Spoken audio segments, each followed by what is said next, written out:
What did John Cooper Clarke say? I'll tell you once and I'll tell you briefly. I don't ever want to go to Keighley.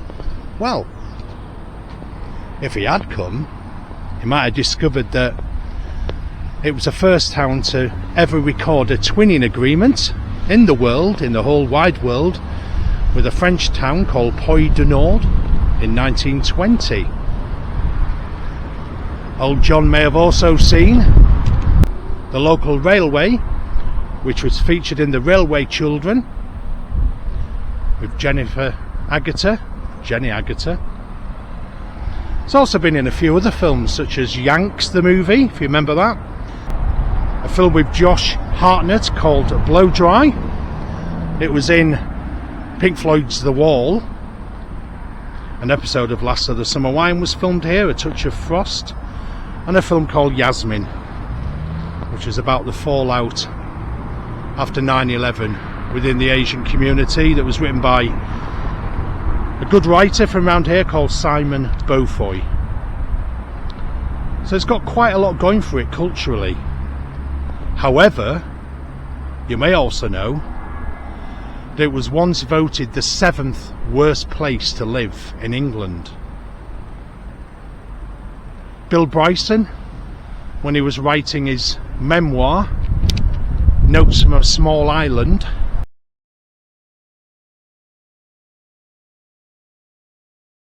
which didn't go down very well, as you can imagine, but also when the Tour de Yorkshire entered Keighley, something else that caused a little bit of discontent in the area was it went to an ad break. So Keighley was missed out. And talking about the poll that surveyed Keighley being in the top 10 worst places in England, came 7th, like I say. The Bradford Telegraph and Argos ran its own poll asking its readers whether Keighley deserved that accolade or insult, whichever way you want to look at it. And 71% who voted actually said yes. Oops. So, just coming on to the high street now, let's have a look at some of the businesses. And having had a quick walk round, I've got to say that most businesses cater for Islamic customers, Muslim customers.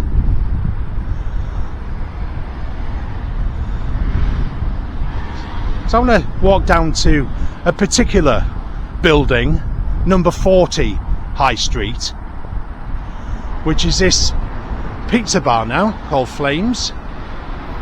Well, many years ago on 40 High Street in Keighley, which is what that is, that used to be a German pork butcher's or pork shop.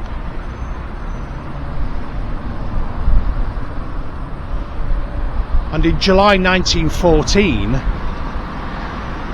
there was what was called the Keighley riots, where a number of local Keighley men of Irish descent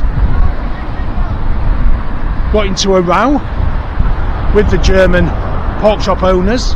The pork shop owners coming from a place in southern Germany called Württemberg, and the Irishmen, led by somebody called Billy Darcy, wreaked havoc, smashing up shops and so on, and the police lost control.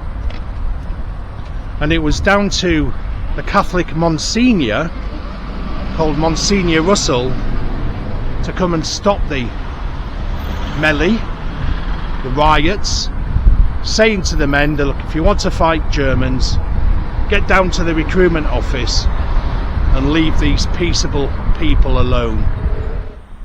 So in 1853, when a guy called David Richmond came over, one of the Shakers from America, he spoke to a Keighley guy called David Weatherhead, and it's when the birth of Spiritualism in the UK was born. And after a few other buildings where lectures were given, they settled on this building. So it's one of the more surprising aspects of Keighley. Who'd have thought it? Now, I'm getting the word. Nonsense. Nonsense that there's so many barbers on one street. Absolute nonsense. So I'm still walking round the centre of Keighley, so I'll show you the more shops. You alright, mate? You alright? Good lad. Here we go, look.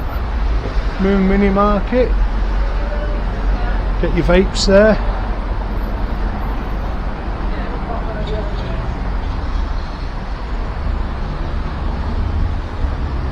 So it gives you an idea of the high street in Keighley.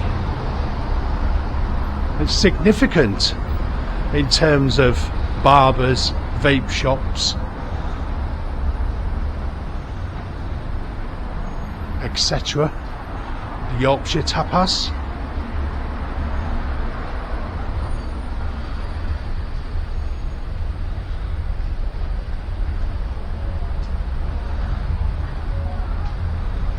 Just keep wandering down. Big Sue Ryder shop there.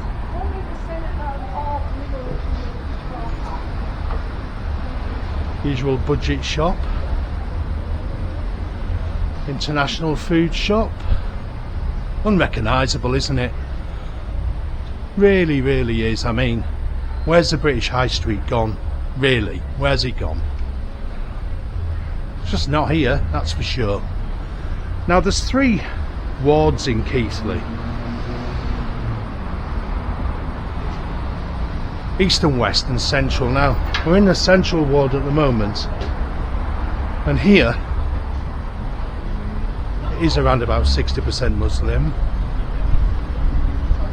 and then you've got East and West where the breakdown's around about 20%, 10%.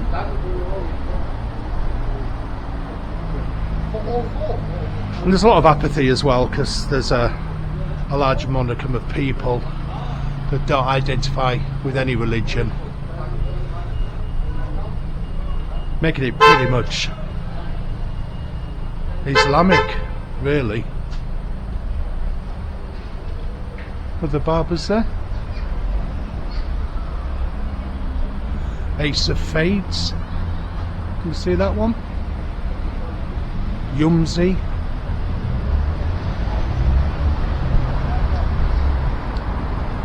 The shawarma, the real taste of Syrian shawarma, for the vape place, Keighley. I mean, it's ridiculous, it really is.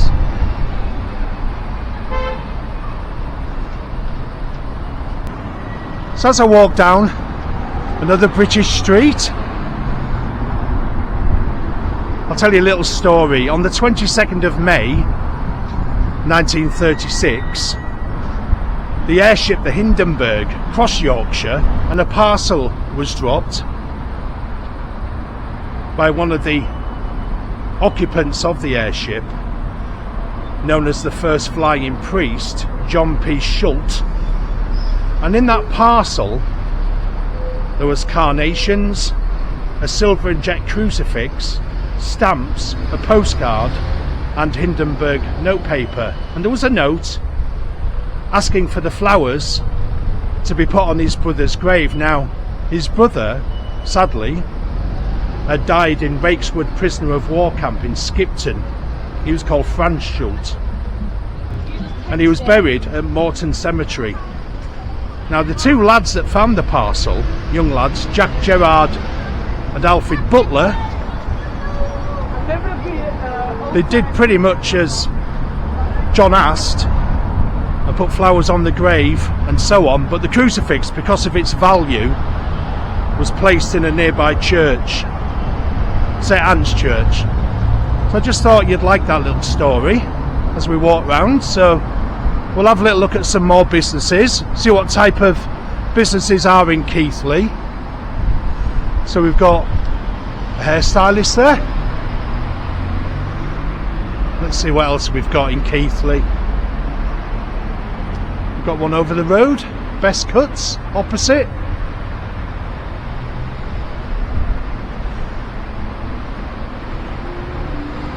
There we are. So you can have your hair cut maybe nip for a kebab, and then if the mood takes you, you can have a bit of a vape.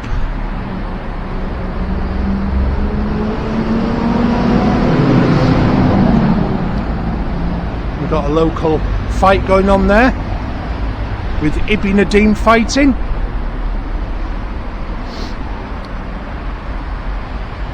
And you may want to dress for the occasion, buying some clothing from Al Siab. Got a sale on. It's a shame some of these businesses are actually closed now. I did actually see an historic video of Keighley, and he showed old cars in the 60s, radio rentals, and Morrison's being built, one of the first Morrisons I would imagine. And you look back on it, you know, maybe through rose-tinted spectacles, I think, was it better then? Let's have a look what we got now. The Gelato King ice cream, Emerald Sage, tax assist accountants, you can see anyway. Yellow shop. Look at the top of the buildings though, they're fabulous. Oh, now if you still had some hair that needed to be removed, we've got another barber's there. So just a couple more points in terms of music with Keighley. Mickey Wilson, he of Kaiser Chiefs, now you think he'd be born in Leeds, wouldn't you? Went to Leeds Grammar School, but apparently not. Apparently he was born in good old Keighley. And I guess the most famous sons, music-wise, from Keighley are a band that you may recall called Terrorvision. You'll certainly recall their hit single, their big hit called Tequila, if you are of a certain vintage like me. But they very much are from Keighley, and a lot of bands kind of get umbrella mentioned as being from Bradford, which is just down the road, but Terrorvision are very much a band from Keighley.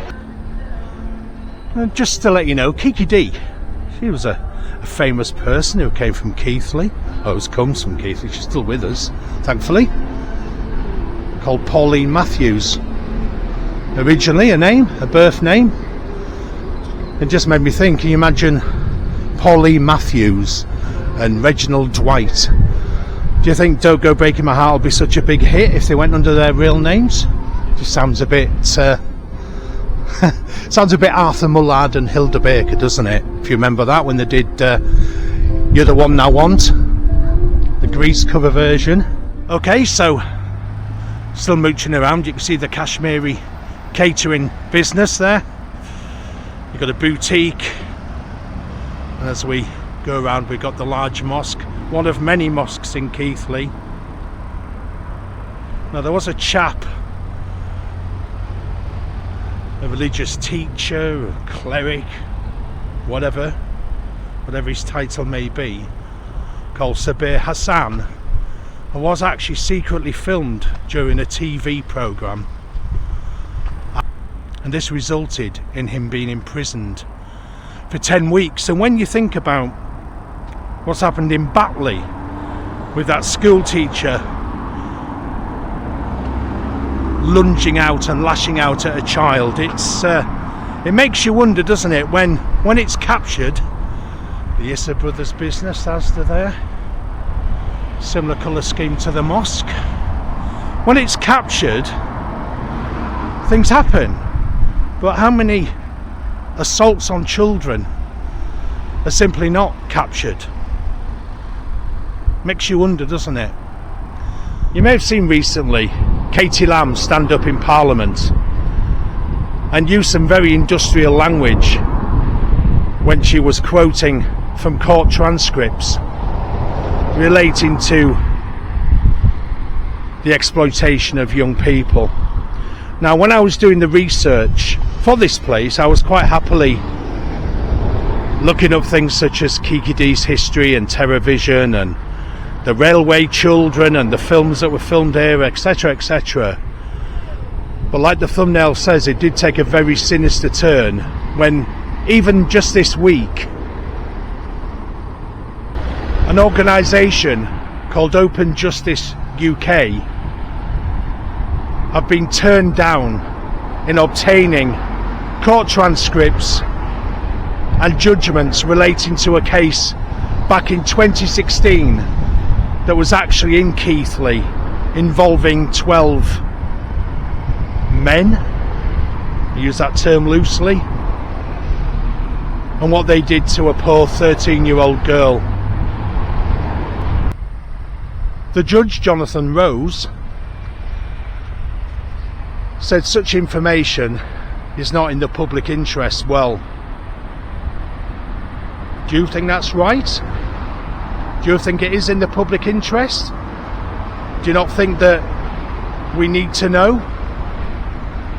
The victims need a voice. The system cannot be protected anymore. It all needs to be out in the open, doesn't it?